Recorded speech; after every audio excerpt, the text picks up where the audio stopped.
رب اشرح لي صدري ويسر لي أمري واحلل عقدة من لساني يفقهوا قولي اللهم اجعل نفسي مطمئنة تؤمن بلقائك وتقنع بعطائك وترضى بقضائك اللهم اجعل نفسي مطمئنة تؤمن بلقائك وتقنع بعطائك وترضى بقضائك اللهم اجعل نفسي مطمئنة تؤمن بلقائك وتقنع بعطائك وترضى بقضائك وصلى الله على سيدنا محمد النبي الأمي وعلى آله وصحبه وسلم والحمد لله رب العالمين. بسم الله الرحمن الرحيم. والصلاة والسلام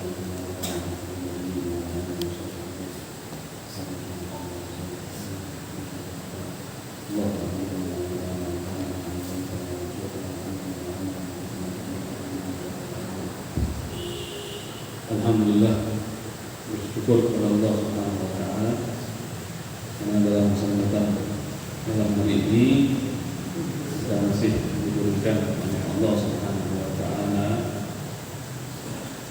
kemampuan untuk masih berbuat taat kepada Allah Subhanahu wa taala. Maka kemampuan yang seorang hamba untuk menuju taat kepada Allah Subhanahu wa taala, maka itu dinamakan dengan tauhid.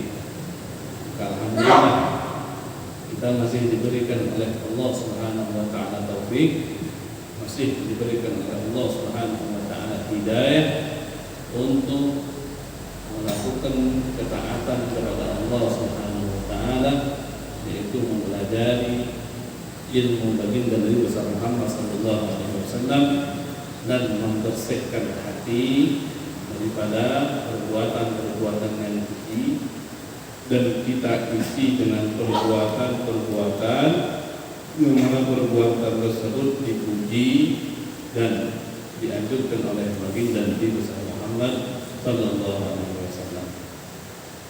Untuk pengajian dengan info saja.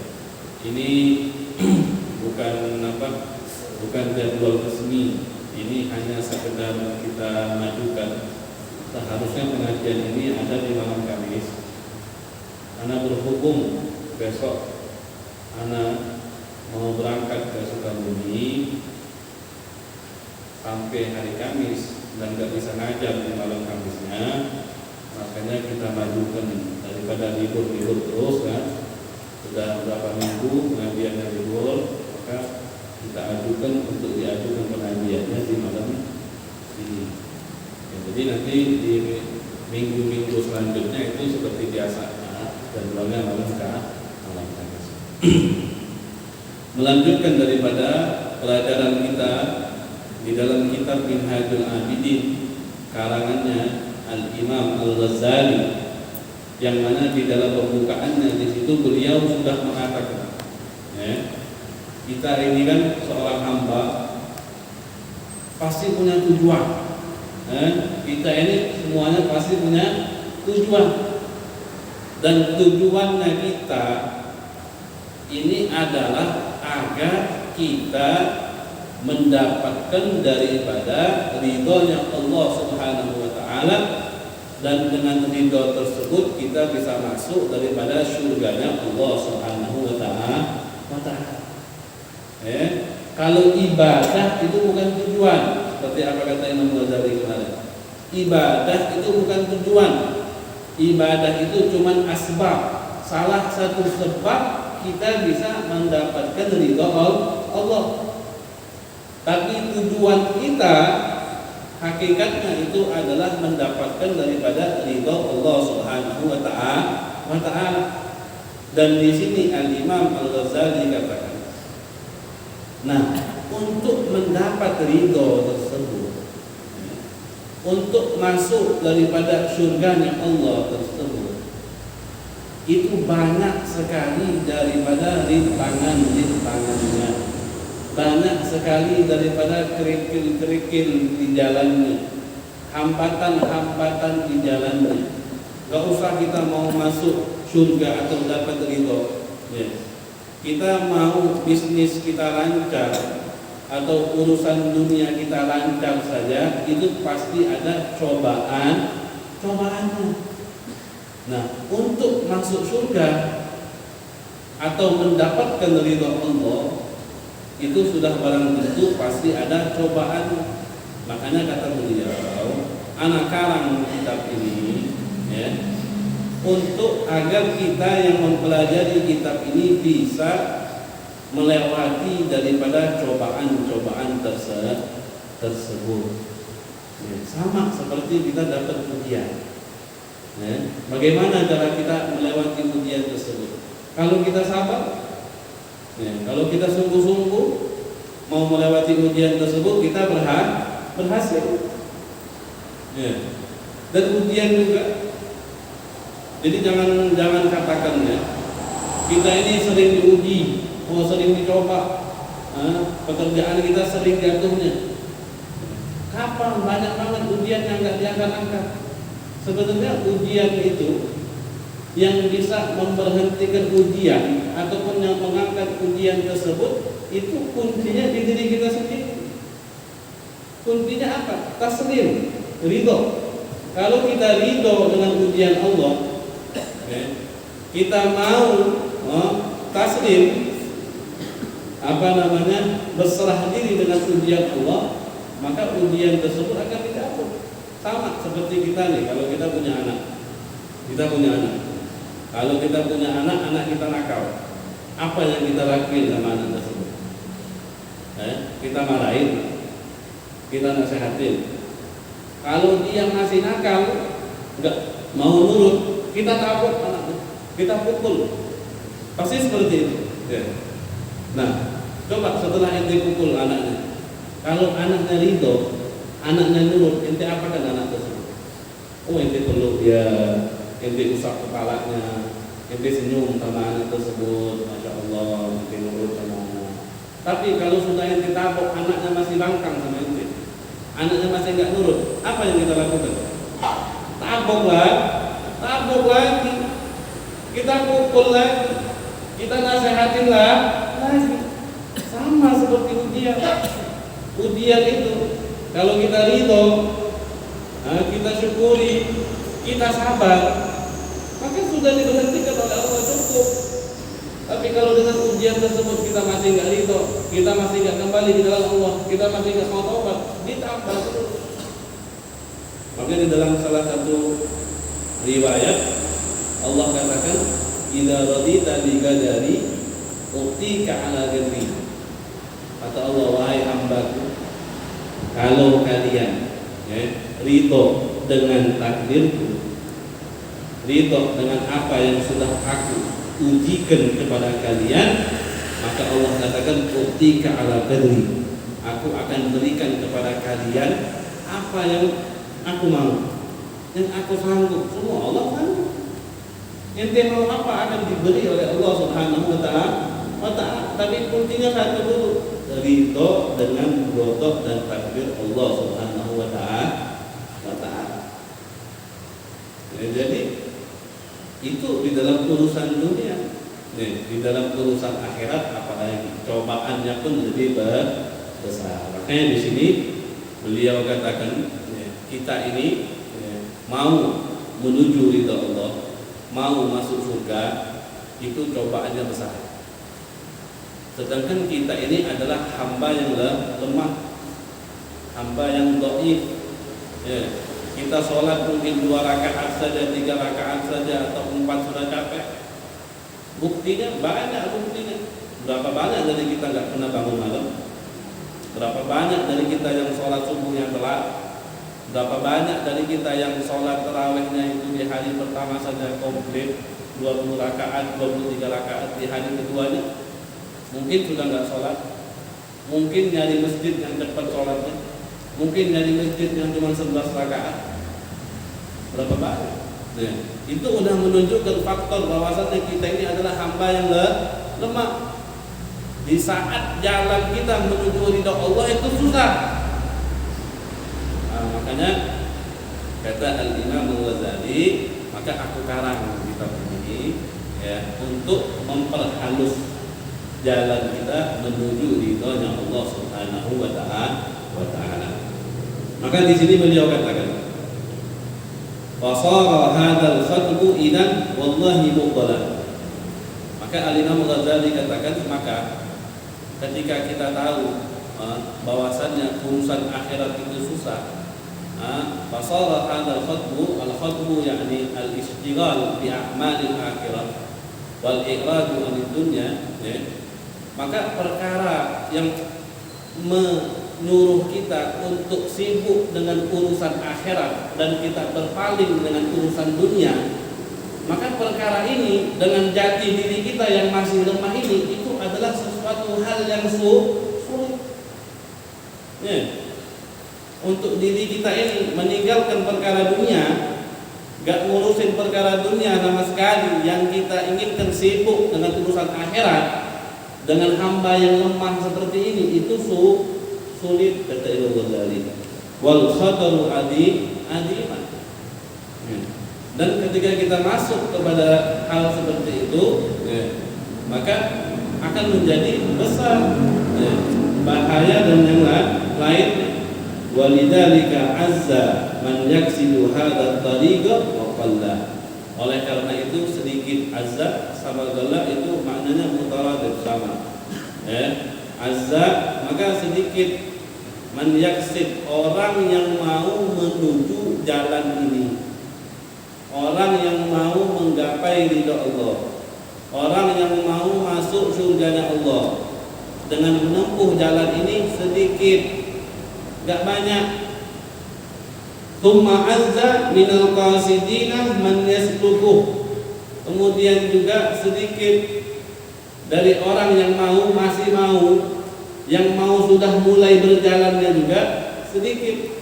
Jadi ada orang yang mau, ada orang yang mau dan sudah mulai berjalan di jalan tersebut, itu juga sedikit. Tsumma azza minas salikina man yasilu ilal maqsud. Kemudian sedikit juga orang yang sudah menempuh jalan tersebut sampai ke puncaknya juga sedikit.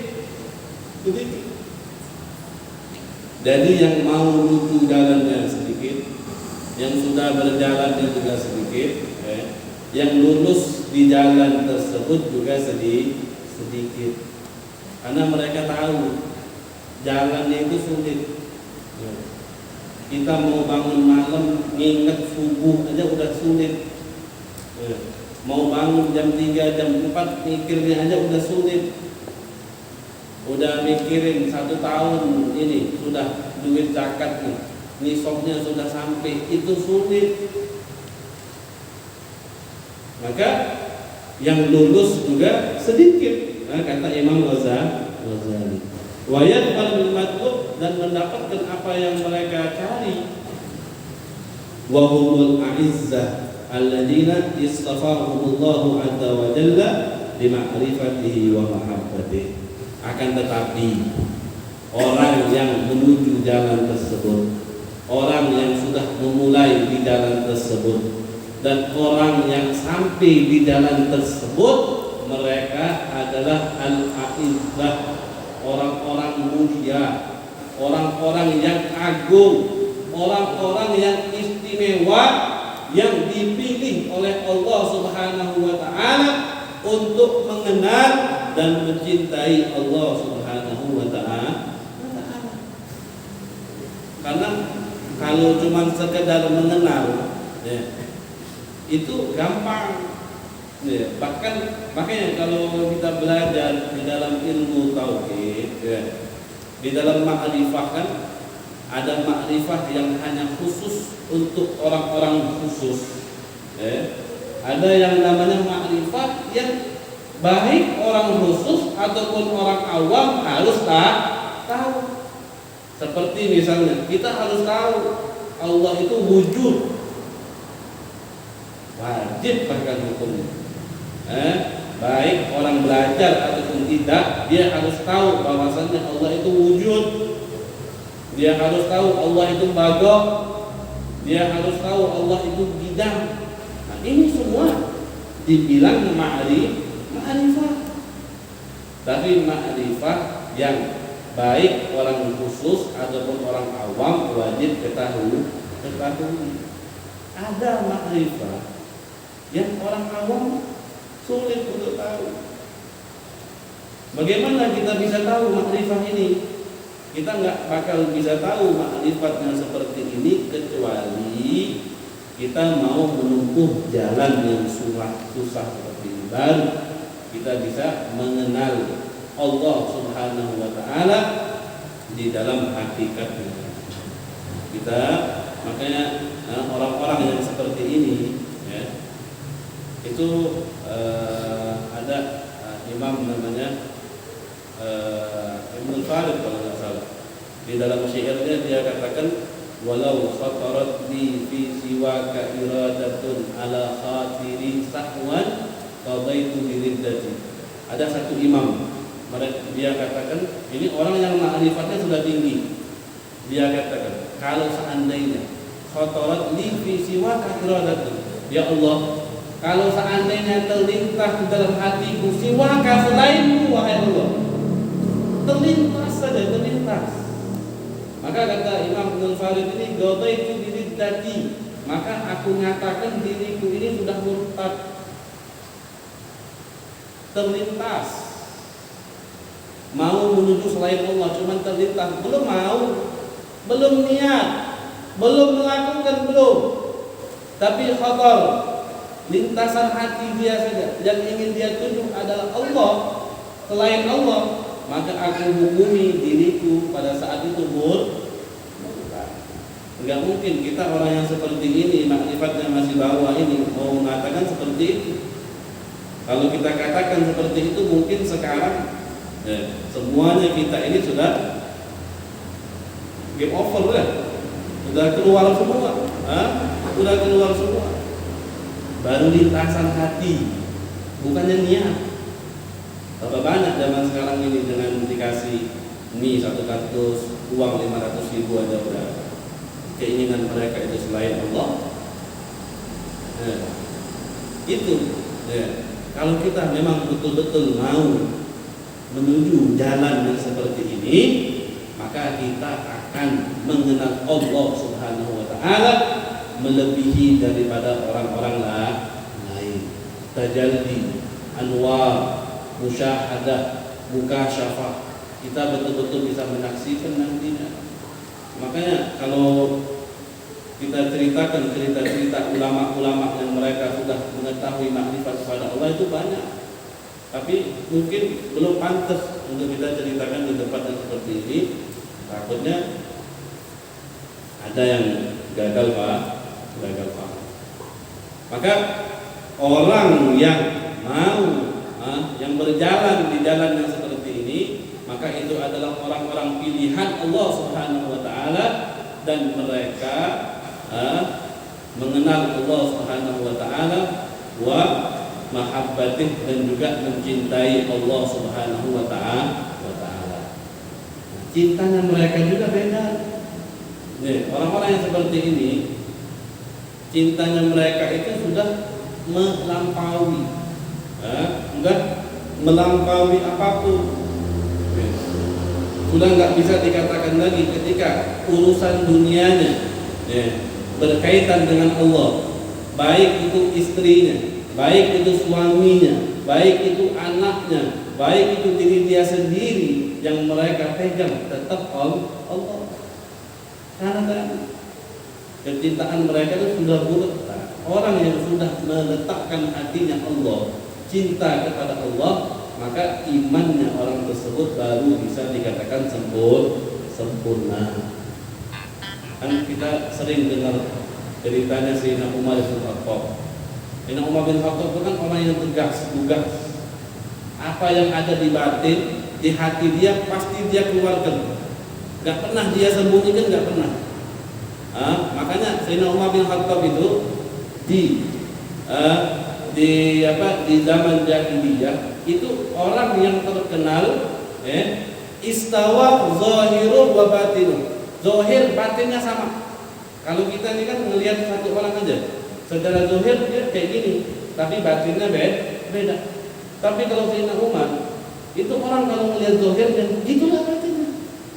Sama. Gak ada yang beliau sembunyikan, gak ada yang beliau rahasiakan, gak ada yang beliau tutupkan. Orangnya fair-fairan, tegas juga. Nah, Sayyidina Umar ini, dia pernah berkata kepada Rasulullah. Dia bilang, wahai Rasulullah, aku cinta sama kamu, wahai Rasulullah. Tapi cintaku kepadamu itu melebihi cintaku kepada anakku, melebihi cintaku kepada istriku, melebihi cintaku kepada ayahku, kecuali diriku sendiri, wahai Rasulullah. Aku masih cinta diriku dibanding aku mencintaimu. Maka Rasulullah katakan, laisa ba'd ya Umar. Kalau kau masih cinta dengan dirimu, maka imanmu belum sempurna, wahai Umar, kata Rasulullah. Maka Sayyidina Umar, orang yang pintar, orang yang langsung paham dengan ucapan Rasulullah, langsung beliau katakan, wahai Rasulullah, aku mencintaimu melebihi daripada cintaku kepada diriku sendiri. Kemudian Rasulullah katakan, al-ana ya Umar, sekarang wahai Umar, imanmu baru sempurna. Kalau seandainya imannya sudah sempurna, maka Nabi Muhammad katakan, orang yang imannya sudah sempurna, maka orang tersebut baru bisa merasakan daripada manisnya mereka beribadah kepada Allah Subhanahu wa Ta'ala. Coba kita introspeksi diri kita masing-masing. Dari yang umur yang hadir di sini mungkin ada umurnya 60, 30, 40, 50. Pernah gak kita sholat aja 2 rakaat kita rasakan manis sholat, enak sholat, pengen ngulang terus, gak mau putus sholat? Pernah gak? Duduk di masjid iktikaf sejam gak berasa, 2 jam gak berasa, 3 hari gak berasa? Pernah gak? Kalau kita belum pernah, berarti di situ kita belum mendapatkan manisnya iman. Berarti kita belum merasakan hakikatnya iman, belum. Imannya kita masih yazid wa yanqus, masih nambah, iman berkurang. Tapi kalau kita sudah merasakan duduk di sop pertama enak, baca Quran lezat, gak mau berhenti, gak mau stop. Kita puasa maunya terus, kita sholat 2 rakaat mau nambah. Sampai kita gak tahu waktu, lupa waktu, tiba-tiba udah habis waktunya. Kalau kita sudah merasakan seperti itu, berarti iman kita sudah sempurna dan kita sudah bisa merasakan daripada manisnya iman. Ya, kalau zaman dulu kan kayak gitu, udah sering kan Anda ceritakan. Mereka itu karena sudah merasakan manisnya iman, mereka gak berasa lagi. Sahabat-sahabat dulu, mereka ketika pulang perang, bukannya pulang perang mereka hanya bawa emas, dah. Ketika mereka pulang perang itu, mereka bawa semua luka yang ada di badannya. Mau luka goresan pedang, mau luka daripada tombak, mau luka daripada panah, mungkin di badan mereka masih ada panah yang belum dicabut. Itu gimana cara mereka mengobati luka mereka itu bagaimana? Kalau zaman sekarang orang pecah kepala atau mau dijahit itu enak, ada alkoholnya, bisa dibius bagian pinggir-pinggirnya. Jadi ketika dijahit nggak berasa lagi. Zaman dulu mana ada suntik-suntik bius itu nggak ada. Tapi yang mereka hadapkan setiap hari tombak, pisau, pedang, anak panah, pergi dari rumahnya pulang udah luka-luka, bahkan ada yang baru kawin tiba-tiba belum ngapa-ngapain udah mati syahid. Berapa banyak sahabat yang seperti itu? Baru angkat nikah, baru nikah, tiba-tiba datang panggilan al-jihad, ayo kita pergi jihad, pergi mati syahid. Jadi zaman dulu nggak ada bius-bius, itu nggak ada. Tapi gimana mereka bisa untuk dijahit, dicabut tombaknya, dicabut anak panahnya? Ketika apa? Ketika mereka sholat. Kalau mereka sudah sholat baru, yang mau jahit-jahit, yang mau cabut anak panahnya yang ada di badan baru dicabut. Karena tadi ketika mereka sholat, mereka tidak rasakan lagi urusan dunia itu mereka rasakan. Jangankan mereka mikirin tokohnya, jangankan mikirin anak bininya, jangankan mereka mikirin hartanya itu. Nyabut anak panah dari tubuh mereka itu udah nggak ada rasa sama sekali. Karena pada saat mereka sholat yang mereka rasakan hanya kenikmatan mereka bersambung kepada Allah Subhanahu wa Ta'ala. Makanya ada seorang penyair mengatakan yang sering kita bacakan, faya naimi naimi illal bisali wa ya adabi adabi illal birah. Faya naimi naimi illal bisali. Alangkah nikmatnya apa? Al-wisal. Kita bisa bersambung kepada Allah Subhanahu wa Ta'ala. Ya adabi illal birah. Azab, sungguh azab bagi orang yang berpisah dari Allah Subhanahu wa Ta'ala.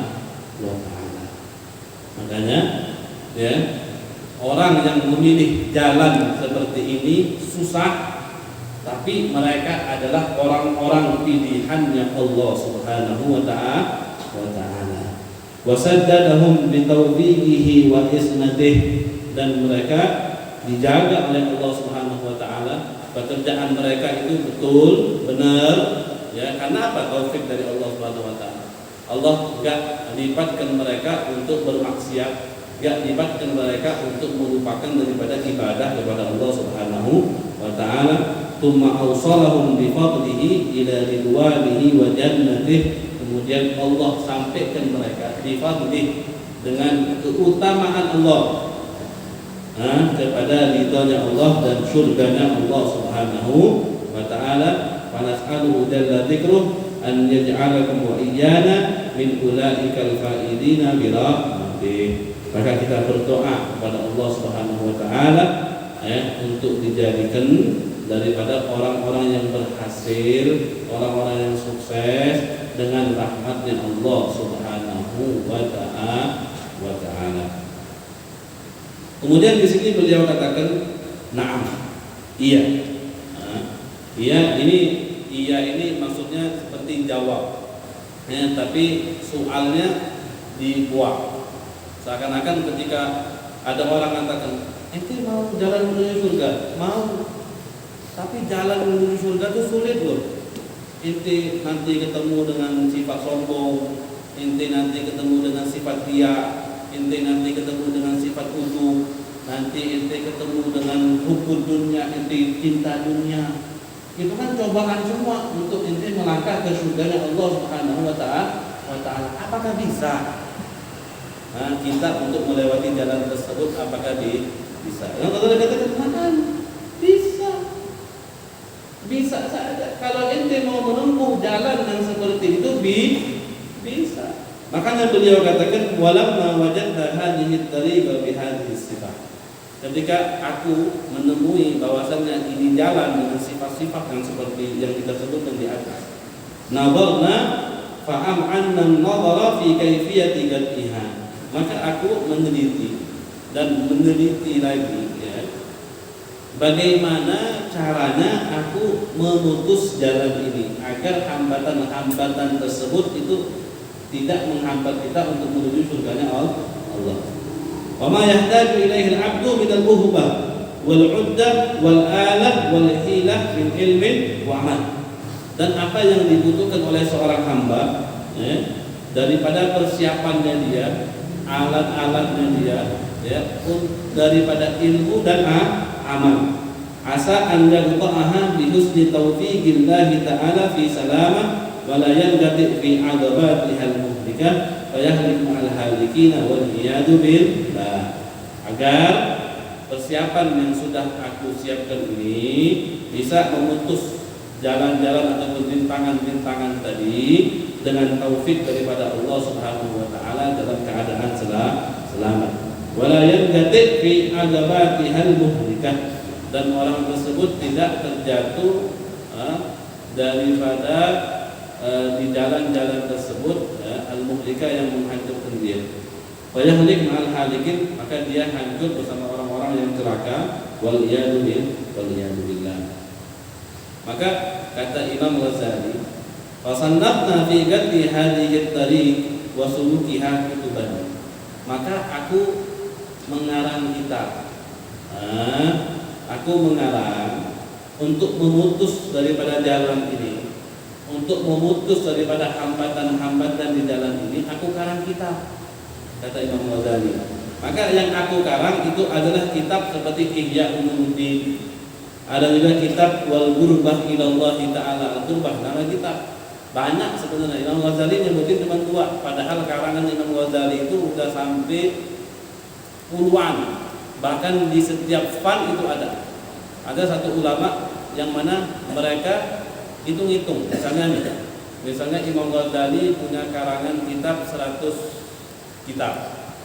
Itu mereka hitung 100 kitab itu kira-kira kalau dibagikan dengan umurnya Imam Ghazali, itu berarti dalam sehari itu Imam Ghazali harus nulis 4 lembar. Ini 4 lembar lah, 4 lembar sehari. Sehari Imam Ghazali harus nulis 4 lembar dari beliau lahir sampai beliau meninggal. Jadi kalau seandainya 1 tahun 360 hari dikalikan 4 lembar berarti berapa halaman? Berapa halaman? 360 dikali 4 144 mungkin 1440 halaman mungkin, atau sekian segitu. 1 tahun Imam Ghazali harus menyetorkan 1400 halaman. Itu dihitung dari pertama kali lahir. Ya, orang baru lahir bisa apa? Dihitung dari pertama kali lahir sampai sekarang, sampai beliau meninggal. Kata Imam Ghazali, makanya untuk memutus daripada jalan tersebut, aku karang kitab-kitab seperti kitab Ihya, seperti kitab Al-Qurbah Ilallah. Maka kitab-kitab yang sudah aku karang kemarin itu ihtawat ala dagaiga minal ulum, ihtasat ala abhamil ammah. Maka kitab yang sudah aku karang seperti Ihya Ulumuddin itu terkandung di dalamnya daripada ilmu-ilmu yang dagaig, yakni al-amrul khafiyah, perkara yang tersembunyi, terselubung. Jadi ibarat yang memiliki makna yang banyak. Ihtasat ala abhamil ammah, yang mana orang-orang awam itu sulit memahaminya. Fagadahu fiha, maka mereka di dalam pemahamannya jelek. Di dalam pemahamannya mereka jelek di situ, rusak pemahamannya. Wa khadu fima lam yusinuhu minha, maka mereka tenggelam di dalam hal yang mereka tidak ketahui. Jadi seakan-akan di sini Imam Ghazali lagi cerita, anani udah karang kitab seperti Ihya Ulumuddin. Tapi kitab Ihya itu memang mempunyai ibarat-ibarat yang sangat sulit untuk sebagian orang memahami daripada ibarat yang ada dalam kitab Ihya. Nah, makanya orang-orang yang tidak cukup ilmunya untuk memahami daripada kitab Ihya ini, atau bisa dikatakan orang bodoh lah, yang tidak bisa memahami daripada isi kitab Ihya, maka mereka gagal paham, salah paham di dalam pengertian ataupun memaknai daripada kitab Ihya Ulumuddin. Makanya kalau kita baca di dalam kitab-kitab sebagian orang yang mensyarahi, itu sangat banyak sekali daripada orang-orang bodoh yang mana mereka mengkritik daripada kitab Ihya Ulumuddin karyanya Imam Al-Ghazali, baik dari hadisnya, baik dari cerita yang beliau bawa, baik daripada ibarat-ibaratnya. Itu banyak sekali yang mengkritik. Kata Imam Ghazali, yang mengkritik itu adalah orang-orang yang enggak paham tentang makna ataupun tujuan yang aku uraikan di dalam kitab Ihya Ulumuddin. Maka di sini beliau katakan, fa ayyu kalamin afsah min kalami rabbil alamin. Tapi bahasa Imam Ghazali enggak apa-apa lah. Bahasanya gitu. Sekarang perkataan siapa yang lebih afsah, yang lebih benar, yang lebih betul daripada kalamnya Allah. Jangankan karyanya anak, karyanya Allah saja masih bisa dibilang orang innahu asatirul awwalin. Jangankan karyanya saya, ini perkataannya Allah saja masih bisa dibilang oleh orang-orang kafir Quraisy asatir. Asatir itu seperti mitos ataupun legenda, cerita-cerita orang-orang dulu. Jadi kan ketika Nabi Muhammad datang, bawa ayat daripada Al-Quran, orang-orang kafir Quraisy itu mereka katakan itu bukan kalamnya Allah. Muhammad itu yang dia bawa adalah asatirul awwalin, cerita-cerita ataupun mitos-mitosnya orang dahulu saja yang dibawa oleh Muhammad. Makanya Imam Ghazali di sini merendahkan dirinya, ya, menganggap juga ini bukan sesuatu hal yang besar. Jangankan kalamnya anak, jangankan karangannya saya, jangankan tulisannya saya, jangankan pikirannya saya, perkataan Allah saja masih dikritik atau dikomentari orang-orang kafir Quraisy, apalagi perkataannya Imam Ghazali, apalagi perkataannya kita. Sudah pasti. Makanya di sini Al Imam Ghazali di dalam kitab Minhajul Abidin, di sini beliau tidak terlalu memberikan daripada pemahaman-pemahaman yang sulit ataupun ibarat-ibarat yang sulit untuk kita pahami, ya. Karena sudah pengalaman beliau di dalam kitab Ihya Ulumuddin. Karena kan kita baca kemarin juga ini kitab akhir. Ini kitab akhir karangannya Imam Ghazali. Karena orang-orang dulu juga, ya, mereka juga tidak semua ilmu itu mereka sebarkan. Kalau tidak salah ada hadis daripada Abu Hurairah, dia katakan hafiztu min Rasulillah jirabain minal ilm. Kata Abu Hurairah, aku ini hafal ilmu atau tahu ilmu dari Rasulullah itu ibaratnya aku punya 2 botol ilmu. Jadi kayak ini nih, ada 2 tempat. Ini yang satu ilmu, yang ini ilmu. Fabatatuhu ilaikum, maka satu ilmu tersebut aku sampaikan kepada kalian. Kalau ada 2 ilmu nih, katakanlah dia punya 2 wadah ilmu, jirabain atau wi'ain dalam hadis, ya. Beda riwayat, beda isi matannya. Kata Abu Hurairah, aku punya 2 wadah ilmu dari Rasulullah. Yang satu aku berikan kepada kalian, yang satu ilmunya lagi mana? Aku simpan. Kenapa kata Abu Hurairah aku simpan? Kalau batattumu ilaikum la tata'tum minni hadzal hukum, kata Abu Hurairah. Kalau ilmu yang satu ini, ya, aku kasih ke kalian, maka kalian itu akan akan potong, aku punya hukum ini dipotong. Karena ilmu yang satu ini enggak cukup untuk kalian pahami. Belum cukup untuk kalian pahami ilmu yang seperti ini. Makanya ilmunya aku simpan. Kalau seandainya ilmu ini aku buka, maka kalian akan katakan, wah ini fitnah, wah ini penyihir, ini kok tahu masa depan, ini kok tahu ini, seperti itu. Makanya aku simpan, kata Abu Hurairah. Yang satunya nggak apa-apa kalian tahu, nggak apa-apa. Tapi yang satunya aku simpan. Dan berapa banyak daripada sahabat-sahabat ataupun ulama terdahulu yang mana mereka mempunyai ilmu yang memang sebagian ilmu tersebut tidak mereka ajarkan kepada orang-orang awam, tapi mungkin mereka ajarkan kepada murid-murid khusus mereka. Yang mungkin sudah mereka tahu, ya, ini pemahaman dia seperti apa, ya, akidahnya seperti apa, ya, dia ini berpegang teguh di dalam mazhab akidah siapa.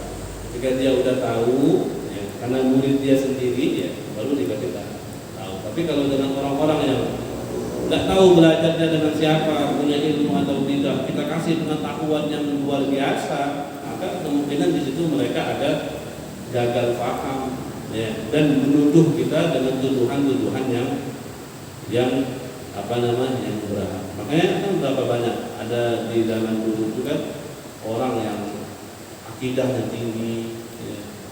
Dia sampai di setiap gerak gerik dia yang dia lihat hanya Allah Subhanahu Wa Taala. Ya. Akhirnya dia dibunuh. Dia tidak salah sebenarnya. Memang tingkat makrifatnya dia memang sudah melampaui orang-orang lain, tapi orang-orang itu yang tidak paham dengan dia, ya, yang tidak paham dengan dia. Makanya di sini Imam Ghazali menukil daripada perkataannya Al-Imam Ali Zainal Abidin Ibn Ali bin Abi Thalib, beliau katakan, inni la aktumu min ilmi jawahirahu. Sesungguhnya aku ini menutupi daripada ilmuku jawahirahu, yang apa? Jawahir apa? Yang mutiara-mutiaranya, yang bagus-bagusnya, yang luar biasanya, ilmu aku tutup. Yang aku sebar-sebarkan kepada orang-orang ini masih ilmu-ilmu yang biasa-biasa saja. Tapi ilmu-ilmu yang sulit dipahami, ilmu-ilmu yang luar biasa, yang diibaratkan seperti mutiara ini aku pendem. Kaila yaral haqdu jahlin fayaftatina, agar orang-orang bodoh ketika melihat ilmu yang diibaratkan seperti mutiara ini tidak memfitnah kita.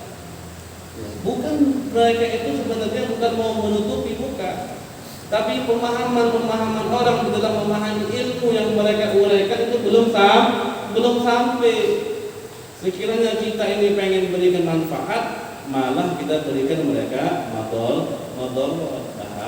bahaya. Wa qad taqaddama fi hadha Abu Hasan ila al-Husain wa awsa qablahu al-Hasan. Dan di dalam menutupi ilmu ini telah mendahuluiku. Ini kan ceritanya Imam Ali Zainal Abidin. Beliau bilang, aku menutupi ilmuku yang seperti mutiara. Nah, sebelumku ada juga siapa? Abu Hasan, kakek beliau sendiri, Ali bin Abi Thalib. Ali bin Abi Thalib itu diibaratkan oleh Nabi apa? Babul ilm. Kan Nabi katakan, ana madinatul ilm wa aliyun babuha. Aku ini pusatnya, kotanya ilmu. Pintunya siapa? Sayyidina Ali. Nah, Sayyidina Ali juga seperti itu. Ilmu-ilmu yang tidak harus dia sebarkan ke orang, dia tutup. Ilal Husain, begitu pun juga Sayyidina Husain, wa awsa qablahu Hasan. Yang mewasiatkan sebelumnya itu adalah Hasan, saudaranya Husain.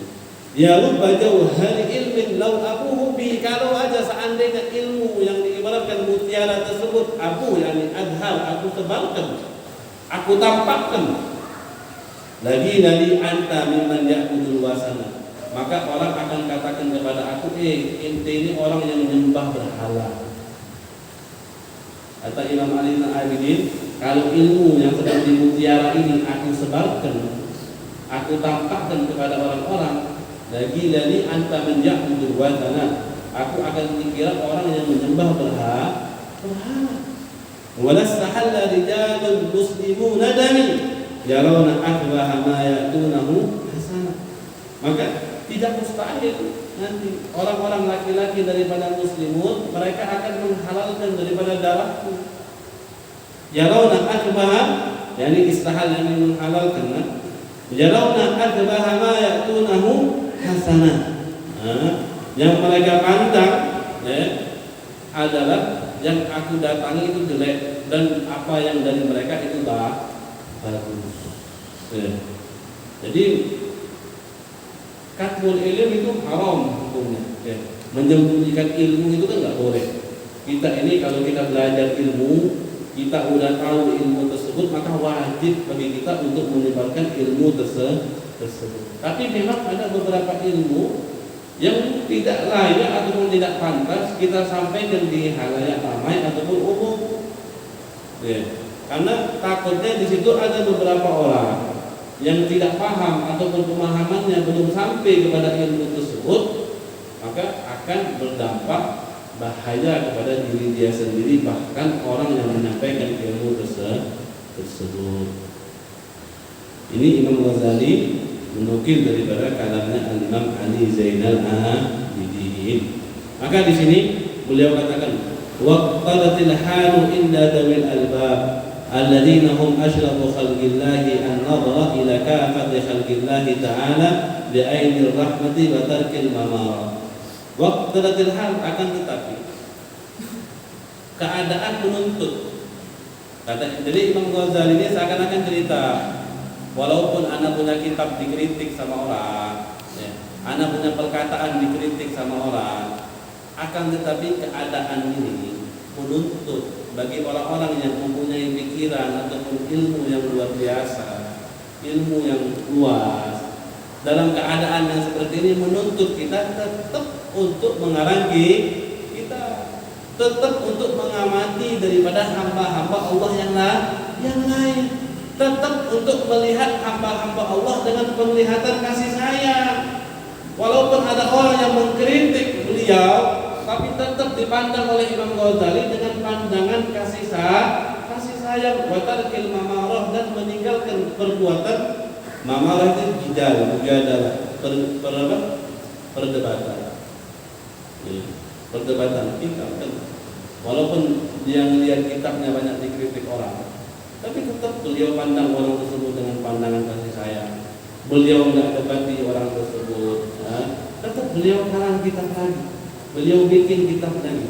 Karena tadi keadaan yang beliau lihat di zaman itu, orang-orang butuh dengan apa yang Imam Ghazali sampaikan. Fabtahaltu ila man biyadihi al-khalqu wal amru an yuwaffiqani li tasnifi kitabin yaga alaihi imam.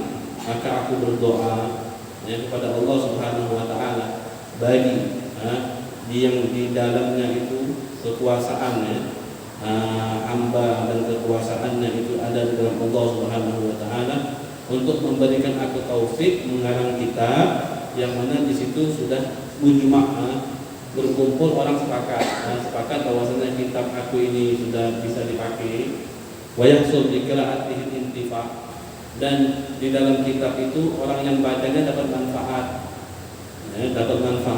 fa ajabani ila dzalika alladzi yuhibul muttarra idza da'a. Maka Allah Subhanahu wa taala mengabulkan doaku, fa ajabani, jawab tadi fabtahaltu, kan Imam Ghazali tadi katakan fabtahaltu, maka aku berdoa, aku bermunajat kepada Allah agar aku diberikan taufik untuk mengarang kitab. Maka Allah jawab doaku. Siapa yang menjawab doaku? Alladzi yujibul muttar idza da'a. Zat yang mana zat tersebut menjawab doanya orang-orang yang menjadi kesulitan. Sebenarnya doa kita ini jangan ke Imam Ghazali, jangan ke Imam Ghazali, semua kita ini, kalau berdoa semuanya itu dikabulkan oleh Allah. Gak ada doa yang tidak dikabulkan oleh Allah, kecuali orang yang berdoa, doa tersebut membawa dosanya.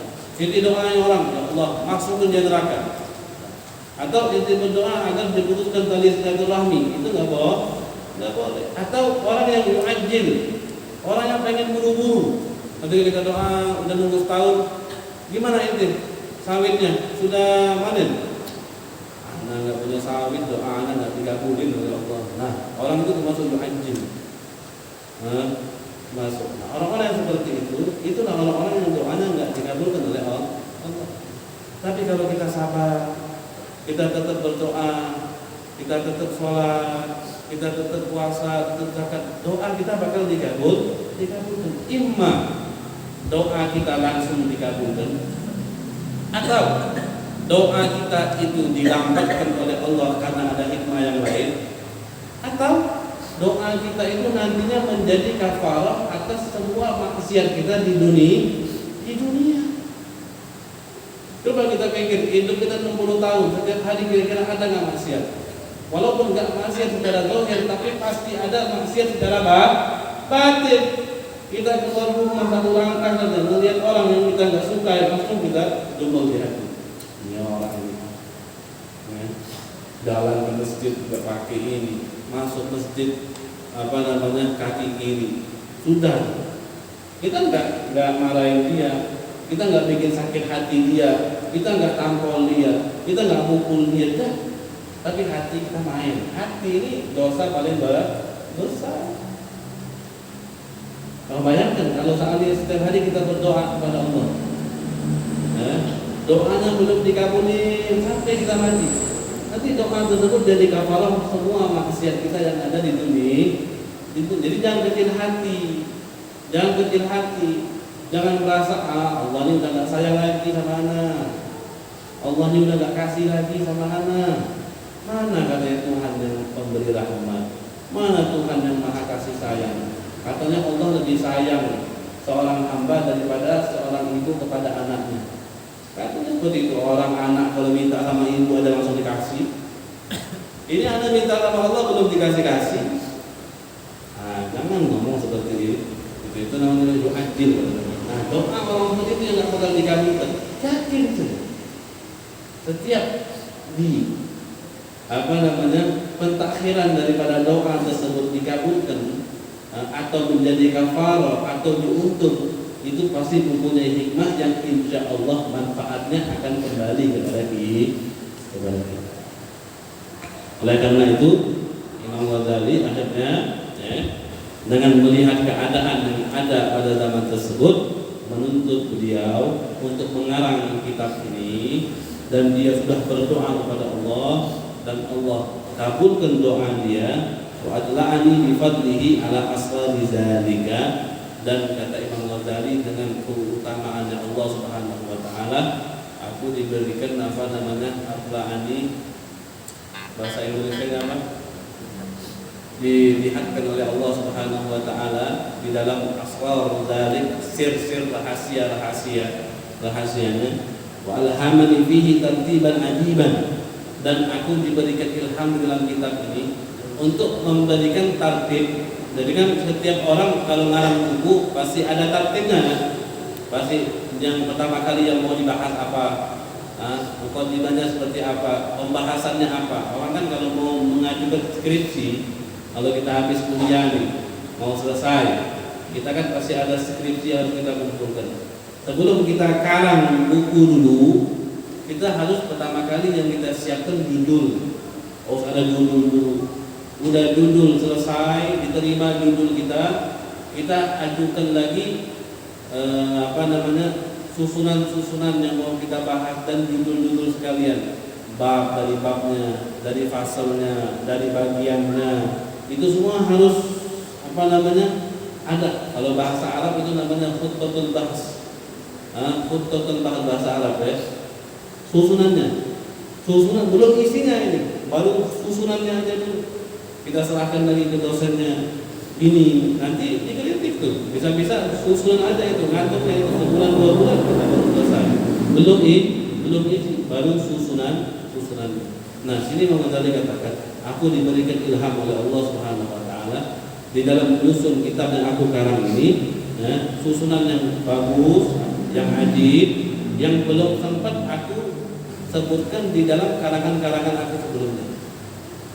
Seperti fil musannafat allati taqaddamat fi asrari muamalatid din, di dalam karangan-karangan aku yang sudah lampau di dalam kitab Asrar Mu'amalatid ini bagian dari kitab Ihya Ulumuddin.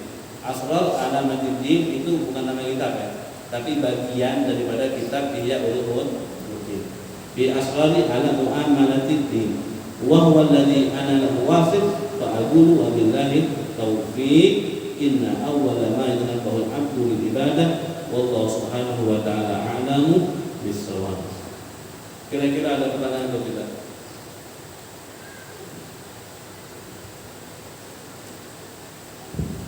Silahkan kalau ada yang mau bertanya,